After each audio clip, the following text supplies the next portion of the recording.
How are those snags going, Ronnie? Not too bad. Bit like, Burning a little bit, to be honest. bit like the pork last night. Yeah, like the pork last night. We'll take them off for a bit.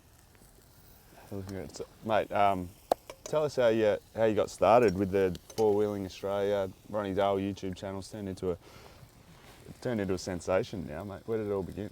Yeah, so that all began with, I used to take a lot of photos when I used to, travel, go on trips and stuff. And so that's how we documented our trips, and we went out with, with all the mates and family, friends, all that stuff.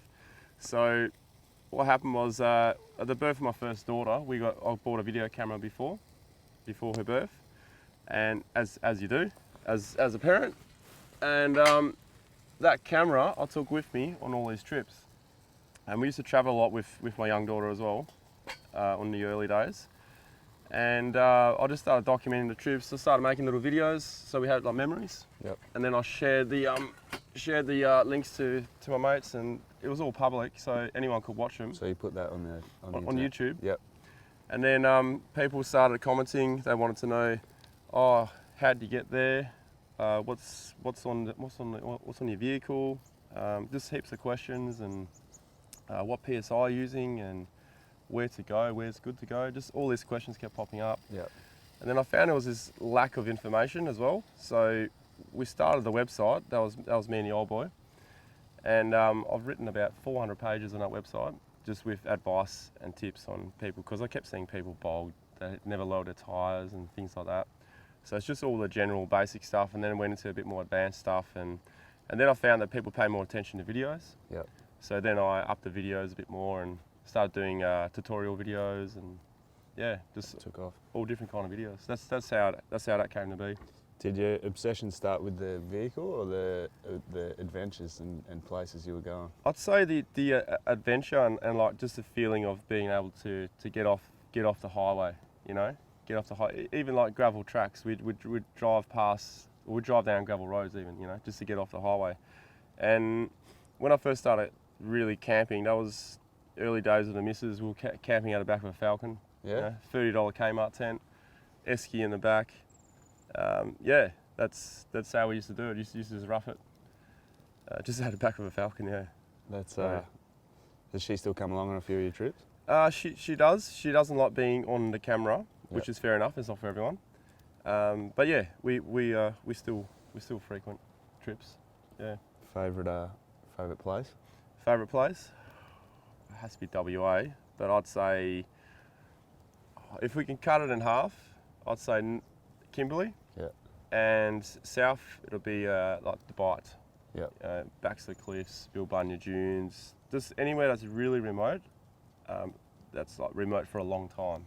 That's where I like to be. Have you got everyone's got like a home base and their sort of territory they know the best? Have you got an area that you've spent most time camping out of? The thing is, I'll have to say like it'll be like the southern region. Yeah. But there are so many people that will know that area so much better than me. However, I do frequent down on the Bight. I go there every single year. Yeah. I do run tag-along tours down there as well. But all sort of local areas around Perth and north as well, like up to the Pilbara region. Yeah, that's kind of the area that I really know. And the goldfields. The goldfields, yeah. I've done a lot through the goldfields. That's awesome. Yeah, well, this is all new territory for me. I spent most of my time sort of around that Midwest area, so I've had fun getting here. Yeah. I'm looking forward to the rest of the day today. Oh, there's a lot more fun to come. So today's a fun day, and we're going to go to the Warren River. Yep. We'll see if we can cross it. Obviously, if it's too sketchy, we won't risk it. Yep. But there are some times where you can't cross it, and there are some times where it's like, yeah, we can do this. We'll go for it. So. And on the other side? On the other side, Calcup Hill. Yeah. That's the most challenging hill in this region. There is a more challenging beach to get off. Yeah. It's called Bonholm Beach. That's down near Albany. We'll have to take you down there one time. Yeah, mate, I'm keen. That is a hectic beach. I'll try and get through this first, though, eh? Yeah. I reckon you'll be all right. Yeah. I reckon you'll be all right. Yeah, wicked. Yeah. So you must know Savannah's pretty well, eh?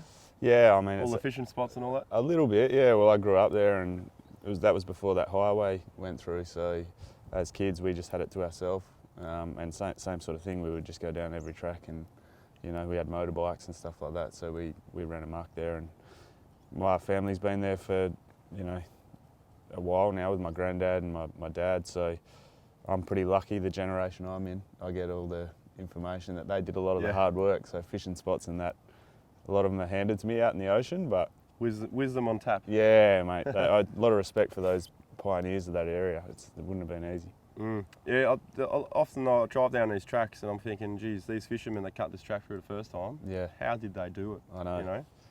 The old stories of like places like Grey, you know, they had to they'd crayfish all day and then take their crays out every day through the old track and then come back with bait every day just to work from there. So, but they had that area to themselves. You can imagine how much fun they would have had.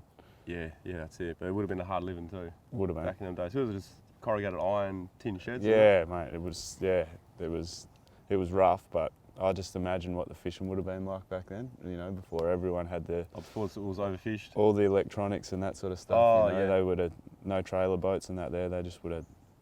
It would have been amazing. I would have loved to go back in time and fish that same sort of waters. Yeah. So, do you prefer fishing or full driving? I like the whole lot. I like getting there. The fishing is, whenever I do a trip, I always base it around fishing. But I like the whole thing of, you know, loading up the gear, loading the car up, you know, packing the tinny up and actually getting there. Yep. The fishing's sort of a byproduct. I really do like the fishing, but even after you catch a fish, you know, I enjoy cooking it and stuff like that. So it's the challenge, and I suppose The fish is a challenge, all right. Yeah. I mean, but you set yourself goals with the fishing. So if I go up north, you know, I want to catch a big barramundi or something like that, then that's what my trip's based around. But I do enjoy the off-roading and the boating and all that sort of stuff as well. Awesome. So what's your favourite fish to catch? Oh, favourite fish? Whoops, that's we looking burned a bit it burnt. Favourite fish? Mate, I don't have one. Like I said, it's based around the trip and the goal. So if I'm going off the beach and you can catch a mulloway or something like that. I grew up catching tailor off the beach. Mostly now I would target jewfish and that around Savannies. Yeah, okay, jewfish, that's my favourite fish too. Yeah, it is good, but I mean, like the same sort of question when people ask what's your favourite eating fish, it's sort of, if you go out, get it yourself, bring it back and prepare it and eat it fresh. Yeah. It's all good. Yeah, it's pretty cool feeling when you hook something up. We'll have to get you up to Savannies, mate, bring the boat up and we'll take you out and try and get you onto a few jewies. Yeah, that'll be unreal. Catch my own jewie and cooking it. That'll be awesome. We'll lock that in after this trip, mate. Sweet. Get me up that hill Done. first. Yeah. Yeah, we'll get you over that hill, yeah. All right. So how many viewers are you getting, you know, weekly on your YouTube channel? It's worked out on monthly. That's just how the analytics come in. Yep. So 28 days, there's about 1.1 million views. Far out. And subscribers in total, as of right now, it's 250,000. Subscribers. Yeah. Far out. That's Yeah. huge. So it's a pretty decent base, and about 45% of it is Australian, Yeah. and I think 25 or 30% now is American. American. Yeah. They'd be jealous of the 79. Why did you go the 79 series? The 79. Look, it's Toyota. Yeah.